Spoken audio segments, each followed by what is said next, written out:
Hoje é dia do Senhor e vamos falar sobre o texto de 1 Coríntios 14, do verso 1 a 12, um texto onde Paulo trata de ponto essencial sobre os dons espirituais, o seu propósito que é a edificação da igreja e não o destaque individual de quem usa o dom.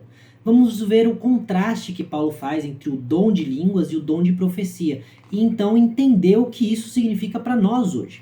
Começando lá do versículo 1, Paulo vai começar com uma direção clara para a gente. Ele vai dizer que nós devemos seguir o amor e buscar com zelo os dons espirituais, mas principalmente o de profetizar. Ele nos orienta a buscar os dons, mas com uma intenção amorosa, justamente voltada para o bem coletivo. A expressão seguir o amor vai reforçar o que ele já ensinou lá no capítulo anterior, em 1 Coríntios 13, onde ele explica que o amor é o alicerce, a base sobre qual toda a prática espiritual ela deve ser baseada. Paulo então vai nos lembrar que por mais valiosos que sejam os dons espirituais, eles devem ser regidos por esse amor. Sem amor, qualquer dom ou prática espiritual perde totalmente o seu sentido e até mesmo a sua validade. Isso é um alerta para nós contra a nossa própria vaidade e contra o orgulho. Um problema que ele viu entre os corintianos que vemos também até os dias de hoje. No versículo 2 ao versículo 5, Paulo explica que quem fala em línguas fala com Deus, fala para Deus, pois ninguém pode entender o que está sendo dito, apenas Deus, que conhece todos os idiomas. É uma oração pessoal, é uma conexão direta com Deus. Porém, quem profetiza fala para a igreja inteira, edificando, encorajando e consolando todo o corpo de Cristo que está ali ouvindo. Então, assim, enquanto o dom de línguas ele edifica a si próprio, foca em si próprio, o dom de profecia edifica todos que estão ali. Paulo valoriza a profecia porque ela é compreensível para todos e traz uma mensagem clara e direta.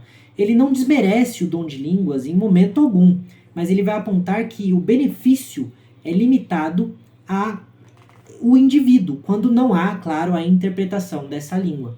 Pense como se fosse uma reunião de pessoas e todas as pessoas estão falando em línguas diferentes.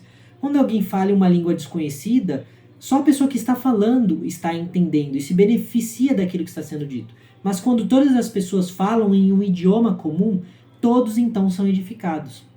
Paulo, de novo, ele não vai proibir o uso de línguas, de falar em línguas, mas ele vai colocar uma prioridade na edificação coletiva. Ele está nos ensinando a buscar dons que beneficiem toda a igreja e comuniquem a todos e promovam o entendimento espiritual de todos, ao invés de focar num único indivíduo especificamente. Dos versículos 6 a 9, Paulo vai dizer que os dons espirituais, incluindo o de línguas, só vão ter valor real quando são compreendidos por toda a igreja. E para isso ele usa a analogia de instrumentos musicais. Se os sons não são claros, são desorganizados, se os instrumentos são todos desafinados, cada um tocando uma coisa, ninguém consegue entender a música que está sendo tocada.